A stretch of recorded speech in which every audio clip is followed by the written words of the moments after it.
Hello friends, welcome again to mama's kitchen.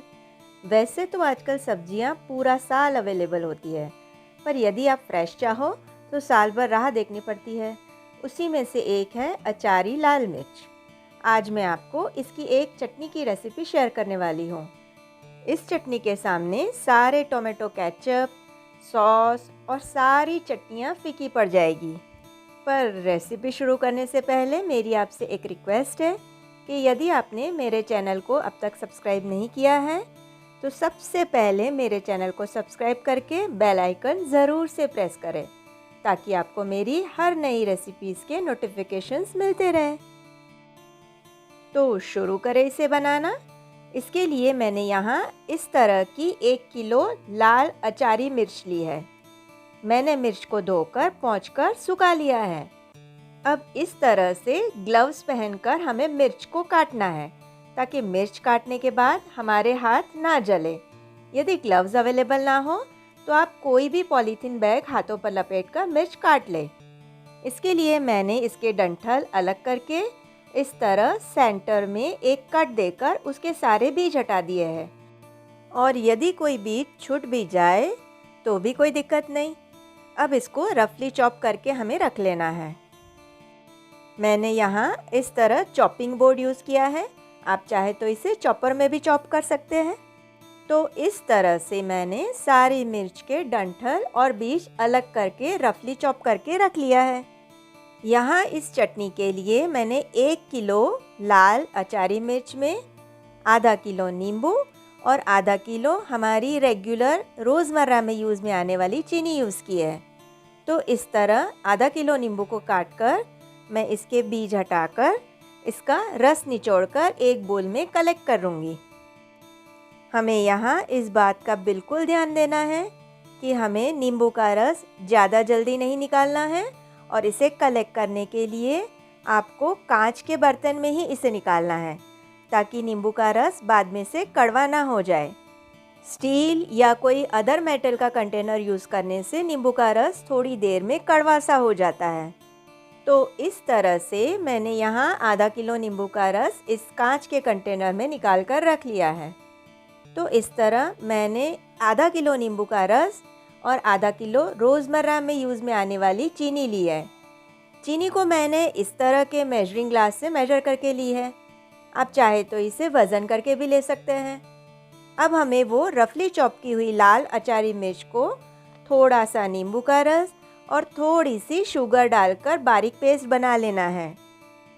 इस तरह तीनों चीज़ों को मिलाते हुए हमें लाल मिर्च का एक स्मूथ पेस्ट बना लेना है। पीसते वक्त हमें पानी बिल्कुल नहीं डालना है। हमें पानी के प्लेस पर ही नींबू का रस डालना है। इस तरह मैंने सारी मिर्च को पीसने में सारा नींबू का जूस और चीनी यूज़ कर ली है। यदि आपको लगे कि इसमें कहीं कहीं मिर्च के टुकड़े रह गए हैं तो आप इसे छानकर भी ले सकते हैं। और यदि एकदम स्मूथ पेस्ट तैयार है तो इसे छानने की आवश्यकता नहीं है। अब इस पीसे हुए लाल मिर्च के पेस्ट को मैं एक नॉनस्टिक पैन में पलट लूँगी। आप चाहे तो कोई भी हैवी बेस पैन यूज़ कर सकते हैं।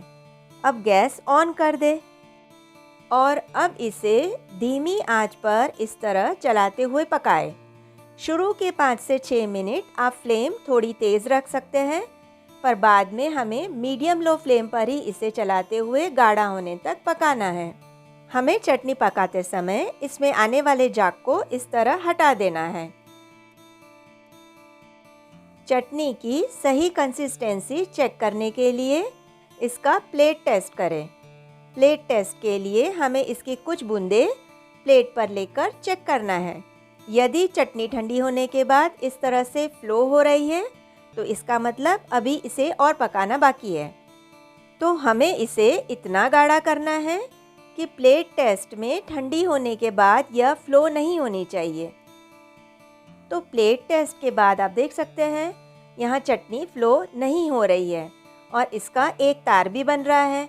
इसका मतलब चटनी पूरी तरह तैयार है। अब इसे पूरी ठंडी कर ले। इस चटनी में नींबू और चीनी ही प्रिजर्वेटिव का काम करेंगे, इसलिए हमें इसमें अलग से प्रिजर्वेटिव डालने की आवश्यकता भी नहीं है।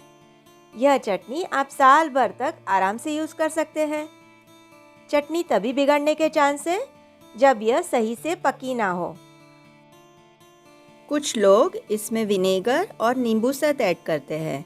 नींबू सत यानी जिसे हम सिट्रिक एसिड या नींबू के फूल के नाम से भी जानते हैं।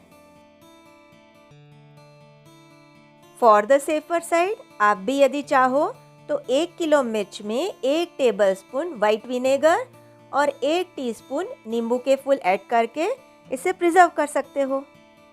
पर हमें दोनों चीज़ें चटनी एकदम ठंडी होने के बाद ही ऐड करनी है। पर मैंने यहाँ कोई भी आर्टिफिशियल प्रिजर्वेटिव यूज़ नहीं किया है।